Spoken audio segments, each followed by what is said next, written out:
Amen. Je voudrais que quelqu'un, à cause des difficultés de la vie, à cause des freinages, que nous prêtions attention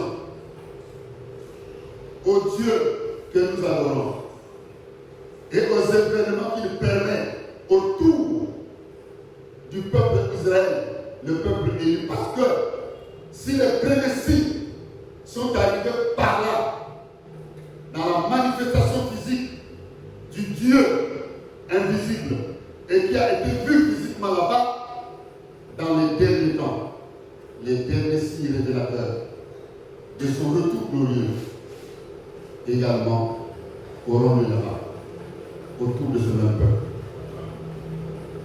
attirant tous les autres peuples qui adorent le même Dieu, le Dieu créateur de l'univers.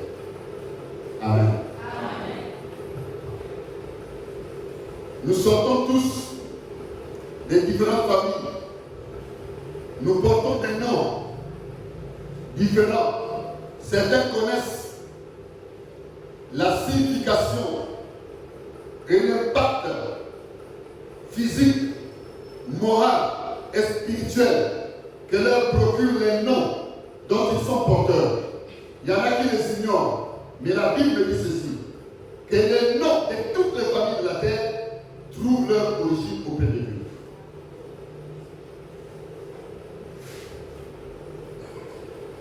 Alors, vous n'êtes pas ici par hasard. On ne peut pas se retrouver comme ça, en train de parler de Dieu. Un Dieu que tu n'as jamais vu de tes yeux, mais en qui tu crois, tout le temps et à chaque opportunité. Bien-aimé, je voudrais dire à quelqu'un que le Dieu que nous adorons ne cherche pas loin. Si tu es enfant de Dieu, il est là avec toi. Il est dans ton cœur. Sinon, il est près de toi. Amen. Je vais dire quoi? Fermer les portes de l'enfer. Parce que la trompette, déjà est en train de sonner, qui annonce le retour imminent du Christ. Amen. Amen. Pour éviter d'avoir prié inutilement, pour éviter d'avoir servi Dieu inutilement. Voilà pourquoi, assurément, Dieu a décidé de fermer les portes de l'enfer. Il faut fermer les portes de l'enfer. Parce que le monde est en lâche. Tu es comme sur place au Congo. Même si tu n'es jamais sorti ici, mais sache que nous sommes en marche vers une destinée. Et cela a été imagé par le déplacement des Juifs vers la terre promise, aujourd'hui Israël. Amen. Et le combat continue, de génération en génération. Il y a une promesse. Je veux dire à quelqu'un que tu as une promesse. Sauf qu'il y a un combat. Le combat n'est pas seulement pour les nouvelles brebis. Le combat n'est pas seulement pour les servantes, les serviteurs de Dieu. Le combat est pour tout le monde. Tout le monde est combattu. Tout le monde est en guerre. Amen. Mais il faut faire attention. Parce que dans la guerre, dans ce combat, il y en a qui mourront et il y en a qui vont survivre. Mais pour survivre, il faut être capable de fermer les portes qui mènent à la perdition.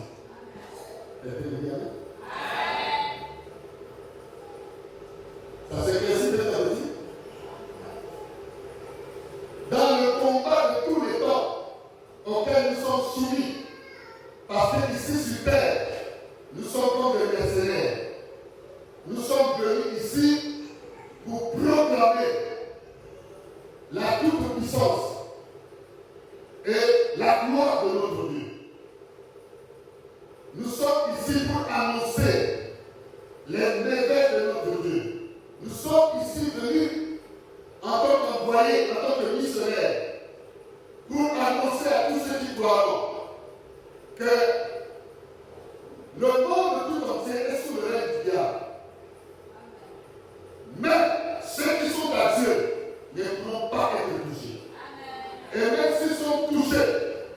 envoie. Parce que Dieu veut rassurer quelqu'un. Dieu nous assure qu'il vous fera bien, mais il ne vous fera pas, parce que moi, l'Éternel, l'omniprésent et l'omniscient, je serai toujours là pour vous délivrer et pour vous sauver. Bien-aimé, quelle que soit l'adversité dans laquelle tu te trouves, quel que soit le combat auquel tu te trouves confronté, les difficultés auxquelles tu te trouves confronté, sache qu'en face, c'est le diable. Mais si tu regardes plus loin, il y a la main de Dieu qui est tendue, qui te dit, mon fils, ma fille, avance. Quiconque te touchera à cette main, qui te fait appel pour te sauver, il vivra. Et ta vie va changer instantanément. Tu iras dans ta destinée prophétique. Mais pour que tu continues à vivre, bien aimé, il faut fermer tes portes de l'enfer. L'enfer, c'est quoi? En fait, c'est le séjour des morts. Parce que quand vous voyez dans la Bible, bon, je ne sais pas, vous qui fouillez bien là, je ne sais pas si il y a le mot enfer dans la Bible. Quelqu'un les a trouvé le mot enfer dans la Bible? Non. Le mot enfer dans la Bible a des synonymes. Et les synonymes, c'est un groupe de mots, c'est le séjour des morts. C'est le lieu du tourment. Là où se retrouveront ceux qui n'auront jamais cru à la parole de Dieu et tous les chrétiens hypocrites et qui ne sont pas décisifs se retrouveront dans le tourment. Si tu ne veux pas te retrouver dans le tourment, la Bible, dans le livre de Matthieu, au verset 13 à 15, si vous voulez lire la Bible là-bas, le Seigneur parlait et il exhortait ceux qui étaient devant lui, y compris les disciples. Et il a résumé qu'ici sur terre et dans la vie, ici, dans le commun des mortels, il y a deux chemins et deux portes. Il n'y en a que deux. Et il a expliqué. J'ai dit Matthieu 7, le 13, vous pouvez lire jusqu'à 15. On dit que il dit entrez, il donne une instruction. Il dit entrez, sinon on peut ajouter efforçons-nous d'entrer par la porte étroite. Parce que la porte est étroite, c'est vrai, la voie est resserrée. Très peu la trouvent. Et cette porte étroite mène à la vie. Mais la porte, la grande porte et la voie spacieuse est très large. Beaucoup de gens marchent là-dedans parce que la facilité de la vie. Les gens aiment les raccourcis. Je suis pauvre, j'ai des combats dans ma famille, je veux être riche. J'entre dans une loge magique, maçonnique. J'entre dans la Rose-Croix. J'entre dans la fraternité blanche universelle. Je vais certainement à Maïkari et dans d'autres loges. Bahia.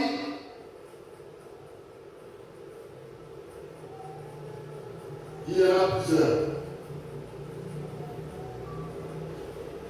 Pour la facilité de la vie, beaucoup de gens y vont parce qu'il y a la facilité. Et il y a un boulevard. Aujourd'hui, ceux qui sont en plein là-dedans, Matthieu 7, de la référence que je vous ai donnée, nous dit que ça mène à la perdition. Ça veut dire que ça conduit l'enfer. Par cette route, la porte la conduit à l'enfer. Et si toi tu vas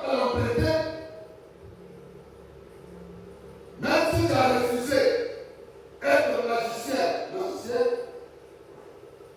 être maçon, ou le matériau d'ailleurs. Mais il y a d'autres situations qui font que ta vie soit infernale. Quand on dit que la vie est quelqu'un d'infernal, c'est-à-dire que c'est quelqu'un qui mène une vie difficile, semblable à quelqu'un qui est en enfer. Parce que l'enfer, c'est le tourment. L'enfer, c'est le manque de paix. L'enfer, c'est le manque de quiétude. Il n'y a pas d'équilibre. Il n'y a que des échecs. Rien n'est réussi. Et tu ne fais que pleurer nuit et jour. Tu te plains sans fin. C'est l'enfer. Quelqu'un peut être là debout. Quand vous voyez les gens aller dans les boîtes de nuit, c'est déjà l'image de l'enfer. Parce que dans les boîtes de nuit, ils sont là-bas prêts à tout. Prêts à tout. C'est géré de rien. Je ne vais pas le décrire ici. Mais les amis au niveau du service, lorsque j'étais encore actif, me parlaient de ce qu'ils voyaient là-bas. Même s'ils disaient que c'était horrible, je me posais la question, pourquoi ils continuaient à aller s'ils voyaient que c'était pas bon. Ici, on ne peut pas tolérer, on a même du mal à voir un enfant de 8 ans, de 9 ans, de 6 ans être ici, nous, mais là-bas dans les boîtes de nuit. Les grandes personnes dansent à part. Et c'est contre le dessus. Ils ont déjà accepté et validé la mort. Ils ont déjà accepté et validé l'enfer. Je voudrais dire à quelqu'un que l'heure de la vérité a sonné. Aujourd'hui, il n'a plus à Dieu de sonner la trompette et Dieu soit que tu sois là. Parce qu'aujourd'hui, il faut prendre chacun, en ce qui le concerne, la décision ultime. La décision de prendre le dernier virage de la vie et ne plus jamais reculer. Aller dans la direction du Christ. Parce que sa main est tendue. Bien-aimé, la parole de Dieu nous dit que c'est précisément de gagner le monde entier, le matériel, l'argent, l'or, s'il perdait son âme, si son âme allait dans le tourment.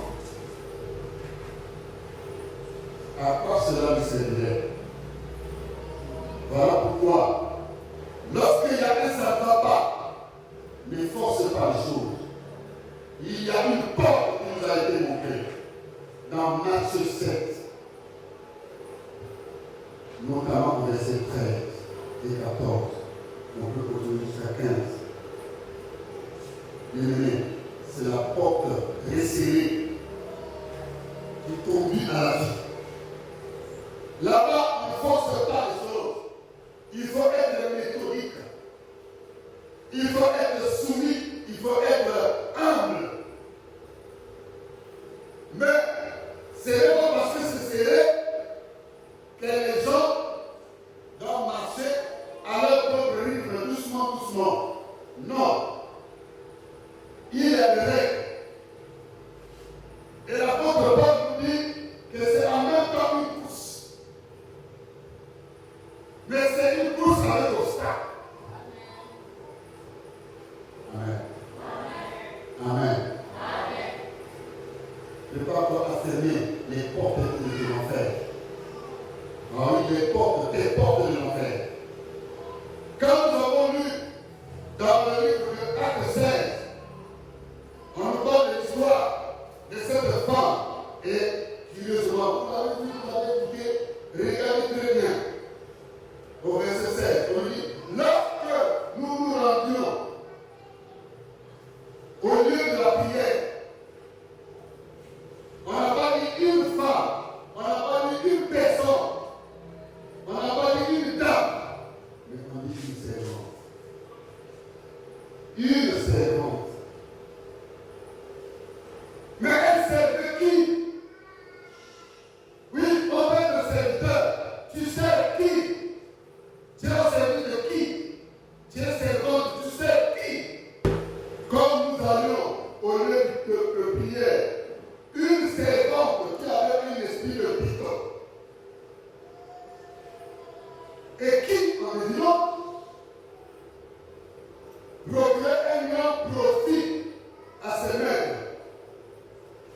va au-devant de nous. Et c'est nous qui nous suivons. Bien-aimé,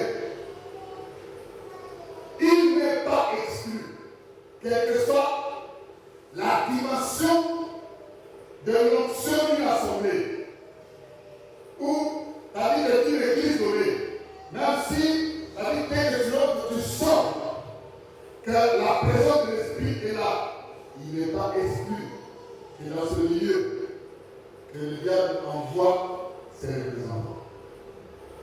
Il y a toujours les hôtels du malin. Voilà pourquoi il y a combat. Et génération en génération. Jésus-Christ, c'est qui est Dieu. Quand il a travaillé, il a eu besoin d'une équipe de choc et d'une équipe feu. Des apôtres. Mais il a laissé conspirer pour que cela nous serve d'enseignement. Un des apôtres au milieu de tous, mais c'était un témoin. C'est pour montrer que même au sein de l'Église, dans la vie de l'homme de Dieu, dans le foyer de l'homme de Dieu, dans la famille de l'homme de Dieu, dans l'Église, où on prêche la vérité et on sent le feu, les antennes du malin ne manquent pas. Mais le salut est individuel. Voilà pourquoi aujourd'hui, je voudrais te dire, en quelques minutes, que c'est possible que tu fermes la porte de l'enfer pour ta vie. Quelqu'un me sait? Ici, la servante qui était possédée d'un esprit de Python procurait un gain à ses maîtres. Mais cela n'a pas empêché de suivre les hommes de Dieu. S'il vous plaît, des apôtres, le Dieu que nous adorons, c'est le Dieu des esprits, des prophètes et des apôtres. Mais une femme possédée d'un esprit de Python s'est mise à les suivre et a commencé à déclarer plusieurs jours, pendant plusieurs jours. Après eux, ces hommes que vous voyez, c'est les véritables hommes de Dieu. Croyez en eux et faites ce qu'ils vous demandent de faire, car ils vous prêchent la vérité. Mais elle ne prédisait pas, elle ne prophétisait pas par l'Esprit Saint. C'est à travers l'esprit de Python, je voudrais attirer l'attention de tous. Que tout ce que nous recevons pendant la prière, il faut l'éprouver. Il faut l'éprouver parce que la Bible dit que le diable est capable de se révéler comme un os de lumière. Et ça, c'est pour nous distraire. Faisons très attention. Faisons très attention. Il peut y avoir des personnes ici qui peuvent vous dérouter par leur prophétie, qui peuvent vous déstabiliser par leur prophétie. Et donc, toi, en tant que serviteur de Dieu, en tant que servant de Dieu, je t'invite à devenir un homme, une femme de prière, afin que tu sois capable de discerner le bien et le mal, afin que tu sois capable de discerner les messages qui viennent de Dieu ou les messages qui viennent du diable. Mais le diable parlera à travers nous, nos bien-aimés ici, au sein de l'Assemblée. Quel que soit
Et il demandait à Dieu de lui parler si c'était bon qu'il pouvait se rendre à ce programme. Il a prié pendant longtemps, mais il n'y avait aucun signe. Il commence. Il a prié pour ce programme-là, ça ne marchait pas. Oh. Il a commencé à se plaindre. Il a dit, Dieu, qu'est-ce qui se passe? Tu m'as toujours exaucé. Tu m'as toujours instruit. Tu as fait de moi prophète. Que se passe-t-il? Pourquoi cette fois-ci, les choses ne marchent pas?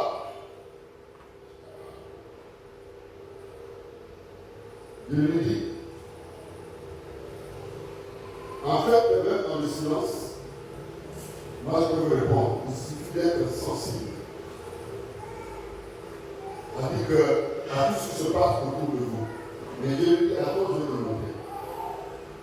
Il a prié soir, les fatigués, il s'est allongé. Il dort. Ce jour-là, quand il se réveille, pour un besoin, il se réveille pour aller faire une mission, il regarde à côté de lui, la femme n'était pas. Sa propre épouse n'était pas là. Ah, est-ce que quelqu'un me suit? Il est allé faire ce dessin et il est revenu.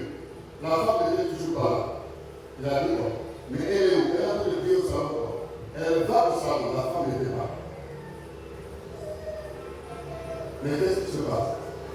À pareille heure, elle ne peut pas être dans la chambre des filles. Peut-être qu'il a fait des billets pour les filles là-bas. Il va dans la chambre des filles, elle n'était pas là. Elle est passée dans toutes les pièces, elle n'était pas là. Et quand elle revient, elle veut revenir dans la chambre, elle sent un choc au-dessus du toit. Boum! Elle a senti que c'est une mauvaise présence.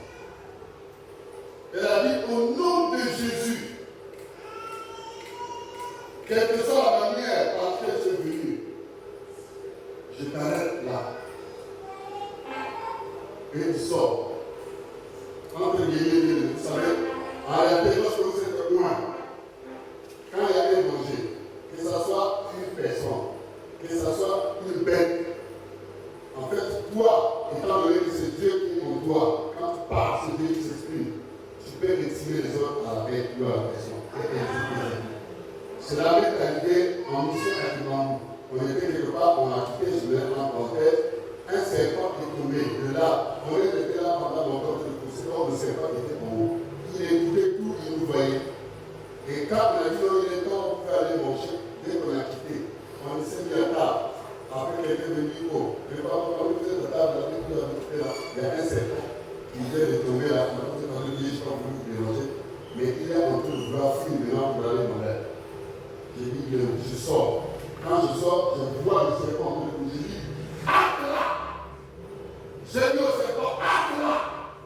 Et le serpent s'est arrêté. Il dit, tu attends là!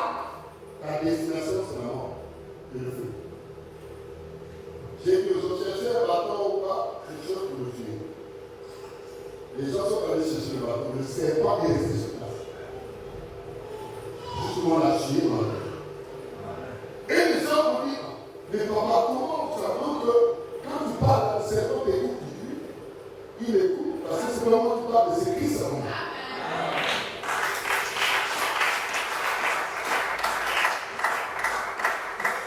Aujourd'hui, là, je suis en train de parler à tous les esprits qui te tourmentent. Et je leur dis qu'aujourd'hui, c'est la fin de leur règne dans ta vie. Parce qu'aujourd'hui, tu vas fermer les portes de l'enfer. C'est-à-dire que tout ce qui veut te conduire à l'enfer, par des angoisses, des déséquilibres, tout ce qui te conduit au péché, aujourd'hui là, c'est-à-dire que tu fermes cette porte et les auteurs de cette vie malheureuse vont être tués aujourd'hui. Je vous donne un texte, vous allez dire, le pasteur, c'est un assassin. Non, on va lire les Écritures.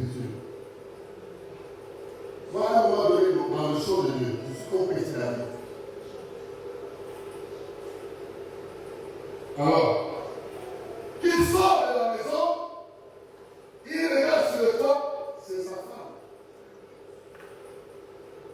C'est sa femme qui a péri. Elle était partie en cité. Mais ils avaient déjà des enfants. Mais le Seigneur leur a caché ça. Pendant longtemps.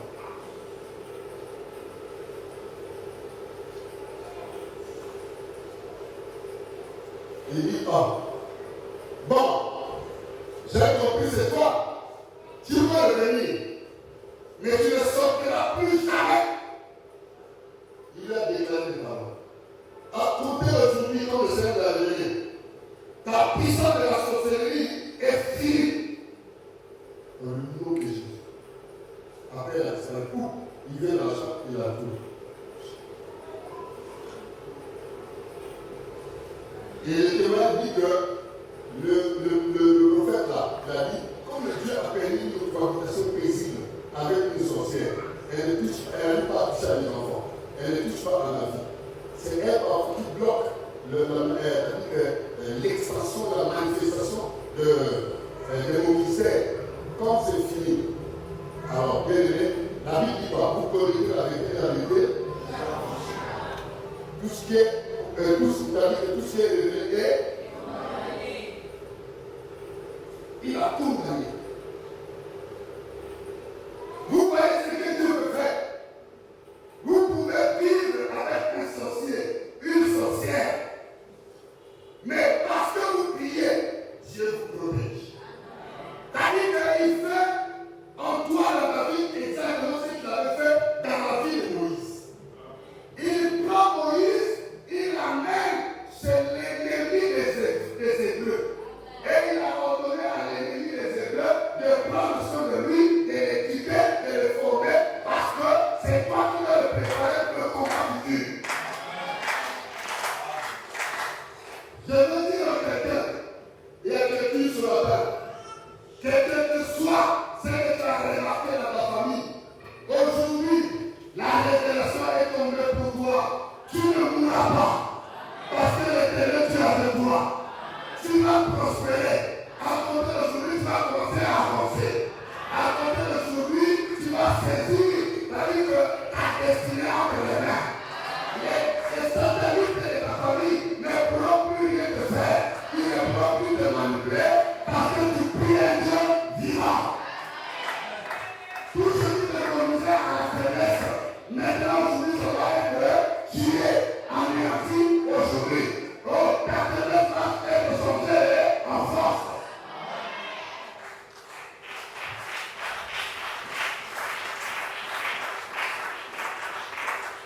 Pourquoi j'ai lu Acte 16? En fait, par le mensonge de divination de cette servante, c'est ce que je vous dis, elle nous veut nous donner compte de tout la vérité. Parce que les guiseurs d'aventure, c'est des gens qui pervertissent. Ils opposent les gens dans la famille. Par leur force prophétique. Attention aux faux prophètes. Tel que vous êtes là, moi je vous demande, de la même manière que je vous sois demandé de prier Dieu pour moi, pour connaître qui je suis pour Dieu, priez aussi continuellement comme le second des disciples ici, qui réellement sont dans le jour. Est-ce que le fait qu'on l'appelle servante, elle était servante de Dieu? Non, elle était la cause de la persécution des apôtres. Jusqu'au moment où on les a flagellés, on les a chicotés et on les a jetés en prison à cause d'elle. Parce qu'elle était là. Si elle n'était pas à leur passage, les apôtres ne se seraient pas retrouvés en prison. Bien aimé, je veux dire à quelqu'un qu'il y a des personnes que tu côtoies, mais qui sont un danger pour ta vie. Même si c'est les servants des serviteurs de Dieu, ils sont un danger pour ta vie. Pour que tu le saches, sois un homme, une femme de prière. Alors, quand la révélation viendra, tu pourras fermer la porte de l'enfer. Paul, à cette occasion, a fermé la porte de l'enfer dans cette vie. Parce que l'esprit a été chassé. Amen. Il a fermé la porte de l'enfer. Le mensonge, c'est le grand porte de l'enfer. Amen.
Mais le pasteur dit non, non. Il faut que je puisse goûter avant. Je dis non, mais moi, je ne suis pas investi devant une carte pour que je puisse goûter. Marie-moi et puis tout sera bien. Et il y a eu des débats. Ma famille et puis bon, la soeur a amené des affaires, jusqu'à voir dans les téléphones du pasteur que c'était un nom public. Moi je me demande peut-être, pasteur, est-ce que réellement ils ont été appelés de Dieu ou bien c'est les serviteurs comme la servante là, au service du diable, pour conduire les gens à la perdition. Moi, je ne vous conduirai pas à la perdition. Que vous l'acceptez ou pas, je vous dirai la vérité. Si ça vous choque, c'est pour vous montrer la foi qui est dans ça.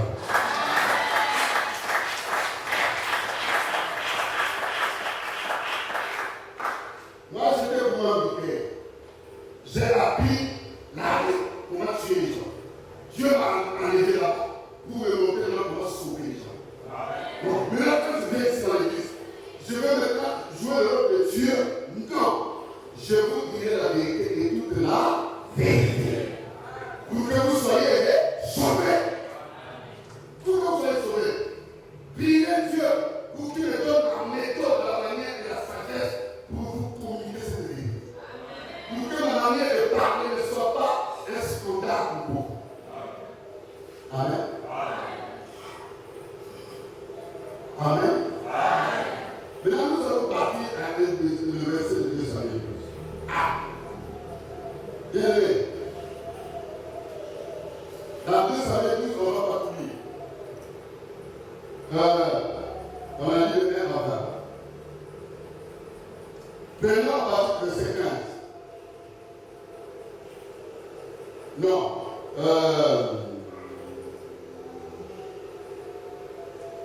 Ok. Prenons à partir du verset 12 et on va s'arrêter quelque part. Même au verset 14, on peut s'arrêter.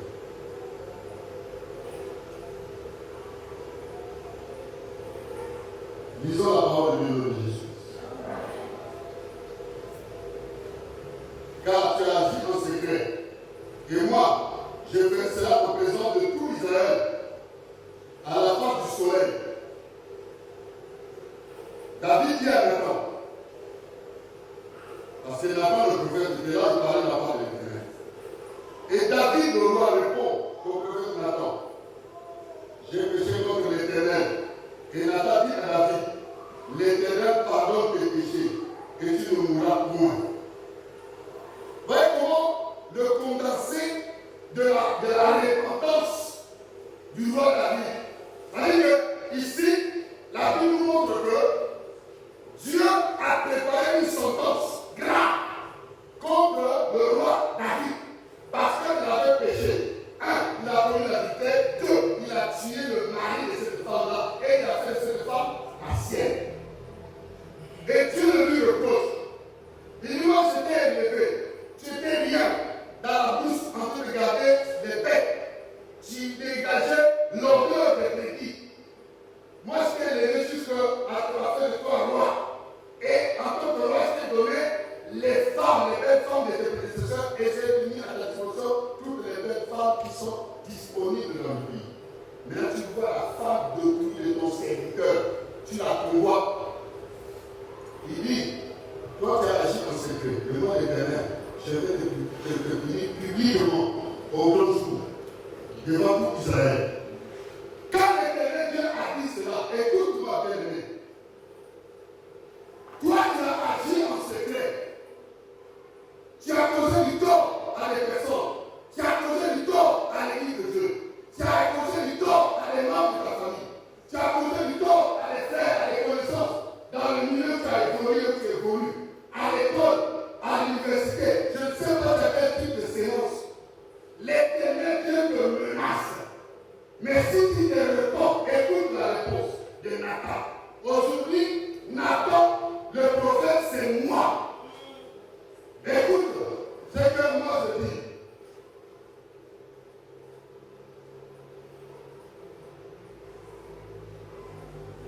David dit à Nathan, non, je ne prends 12. Car tu as agi en secret, et moi je ferai cela en présence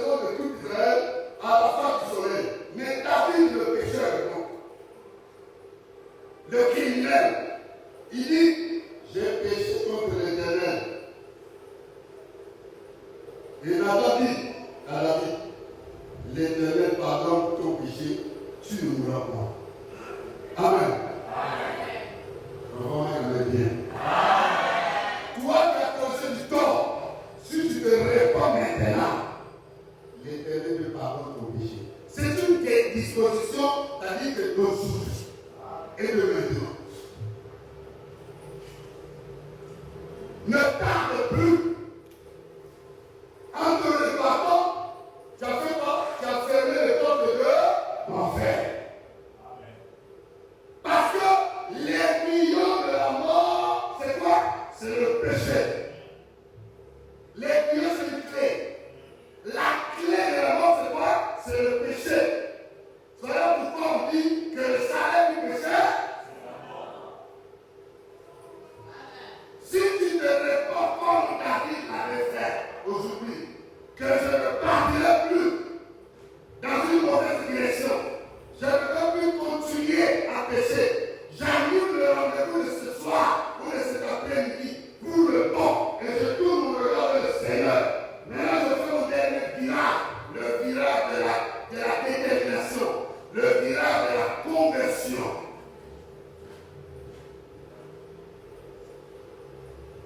L'Éternel te pardonne ton péché. Et tu ne mourras plus. Écoutez la suite.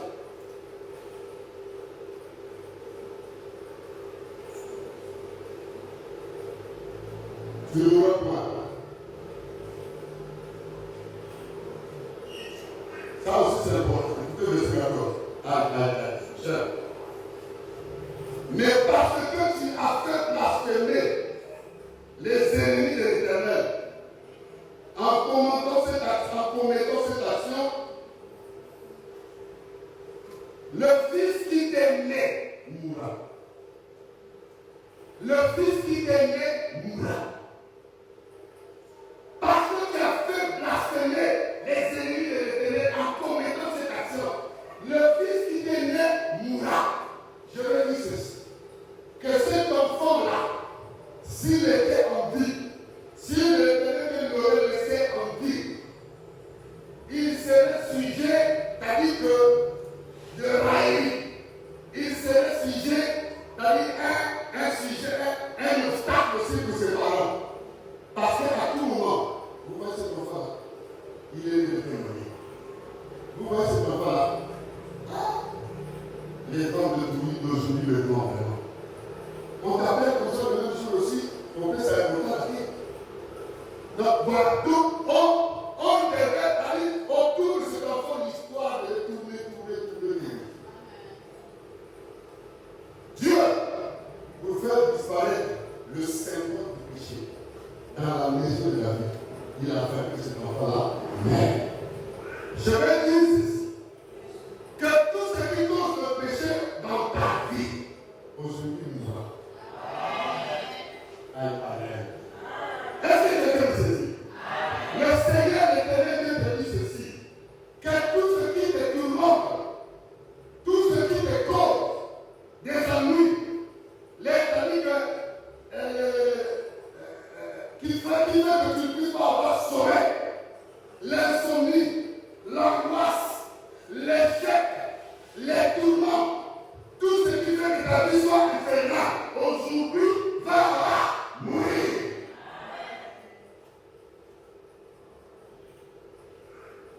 Alors,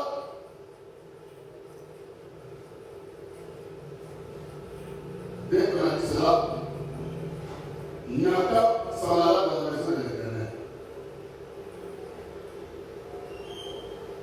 Et l'Éternel frappa l'enfant de cette femme-là d'une très dangereuse maladie. La Bible dit que cet enfant fut dangereusement malade. Alors je déclare que la personne, celle physique, qui tourmente ta vie, qui a raconté ce soir, qu'une maladie dangereuse puisse s'appeler. Et que maintenant la mort puisse se saisir au nom de Jésus. La personne ou la croisée de personnes qui tourmentent ta vie, ceux qui se sont réunis pour faire de toi une personne malheureuse, qu'une maladie dangereuse les atteigne au nom de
Quelle odeur que tu dégages? C'est le Père.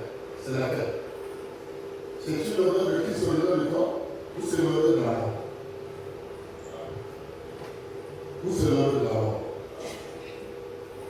Alors bien que je vais atterrir. Je vais atterrir. Ça me fait exactement à peu près 1 heure. Mais je vais atterrir avec la pelouse. Vous connaissez la pelouse? L'histoire de la pelouse? Je vais passer. Je vais expliquer en passant. Voyez-vous, à partir du premier verset, vous savez c'est mon verset 12. Du premier verset au verset 12. Mais je ne vais pas tout lire, je vais le pas lire. On nous dit que la perversion, c'est-à-dire que la persécution était telle que, dans ce temps-là, on pourchassait tous ceux qui avaient adhéré à ce qu'ils appelaient le nouveau mouvement, le mouvement de rêve. Ne t'inquiète pas que nous soyons ce nombre, c'est même bon. Amen. Là où il y a des bonnes choses, il n'y a pas assez de gens. La mission, ce n'est pas trop de bruit. Ici, il n'y a pas trop de bruit parce qu'il y a le trésor. Le trésor de Dieu. Il est aussi vrai que lorsque le peuple est nombreux, le roi est dans la joie. Mais le grand nombre là, c'est les appelés. Mais les élus sont un petit nombre. Alors nous sommes en train de vivre le temps d'élection. Parce que notre Dieu, c'est un Dieu sélectif. Je voudrais dire à quelqu'un, quel que soit ce qui te chagrine, quel que soit ce qui t'enferme, tu es dans une certaine prison. La prison, ta prison s'appelle les soucis. Les soucis de la vie. Ta prison s'appelle peut-être le mariage. Bien-aimé, ferme cette porte-là. Le Seigneur sait à quel moment il ouvrira cette porte. Amen. Mais si c'est toi-même qui forces, elle deviendra une porte de la perdition. Parce que tu deviendras scandaleux ou scandaleuse dans la maison de Dieu. Évite ça. Amen. Ton commerce ne marche pas. Tu es soucieux. Est-ce que tu as souci Dieu? Tu as souci Dieu dans tes affaires? La Bible dit que pendant que Pierre avait été arrêté et Jacques déjà tué, on avait décapité. Ça plaisait aux Juifs qui étaient là, qui étaient distraits. Mais l'Église avait associé Dieu pour la délivrance de Pierre. Aïe, aïe, aïe, aïe.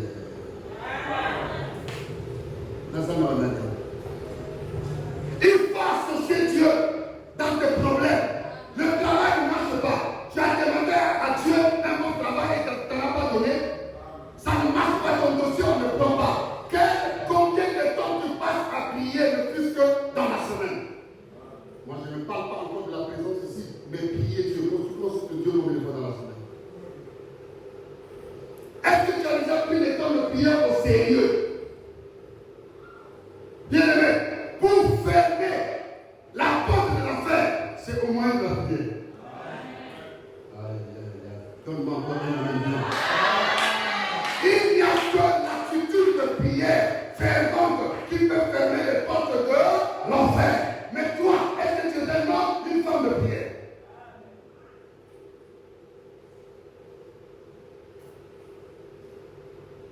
On a tué Jacques. On a attrapé Pierre. On devait le tuer, mais comme le jour suivant, c'était le sabbat, on a dit, gardons-le, on va le tuer le lundi. L'église s'est levée dans la prière. Paul a perdu l'espérance. Paul a perdu la foi. Paul a dit, comme on a déjà tué Jacques, non, si ça avait terminé, il a oublié qu'il avait reçu la clé. Que ce qui devait lier ici, c'était, pouvait être lié dans le ciel. Bien aimé, je vais dire ceci. Que ce n'est pas parce que tu es rempli du Saint-Esprit que le diable ne va pas t'enchaîner. Non, vous ne m'avez pas compris. Le diable est capable de mettre en mal un loin de Dieu. Bien? La Bible dit qu'une charge permise par Satan était sur le corps de Paul. Parce que tout ce que Dieu a créé est beau et parfait. Nzambe akosa la moto oyo na forme na ye azalaka kumumba maboye. Wana makamba Nzambe te. Tout ce que Dieu a fait est beau et parfait. Mais quand Paul a prié, il a prié 3 fois. Vous voyez que c'est seulement 3 fois. C'est-à-dire que 3 fois là, c'est-à-dire que de manière particulière, il avait prié de façon spéciale. 3 fois, il a dit jeûner, mais Dieu a dit ma grâce te suffit. La grâce de Dieu te conduit vers la porte qui conduit à la vie. À la veille. Donc, on peut dire, on est comme dimanche pour arriver lundi. Pierre, destiné à la mort, a tremblé. Il a lâché son zèle. Il n'a plus son zèle. Là, on a parlé des souliers. Il a abandonné ses souliers. La ceinture en bois.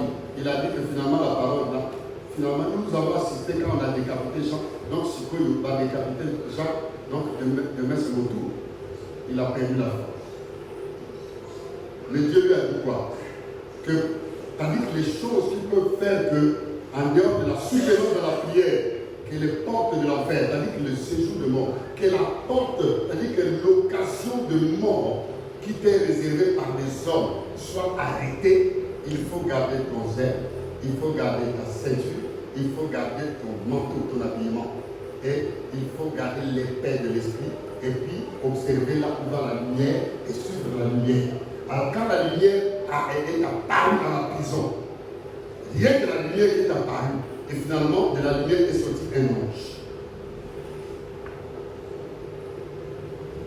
Est-ce que ce n'est pas le même ange qui était venu fermer les portes, c'est-à-dire qui était venu ouvrir les portes de la prison dans Acte 5 qui est apparu aussi? L'ange a dit, remets tes souliers, remets ta ceinture, mets ton manteau et quoi? Suis-moi. C'est-à-dire que le séjour de mort, la porte de séjour de mort a été fermée. Voilà pourquoi la Bible dit que, c'est-à-dire que les portes de séjour de la mort ne peuvent pas prévaloir contre l'Église. Et l'Église, c'est toi, l'Église, c'est moi, l'Église, c'est nous. Bien-aimé, il existe une porte pour le salut. Oui, il existe une porte pour le ciel. Je vais m'arrêter par là. Courbe ta tête.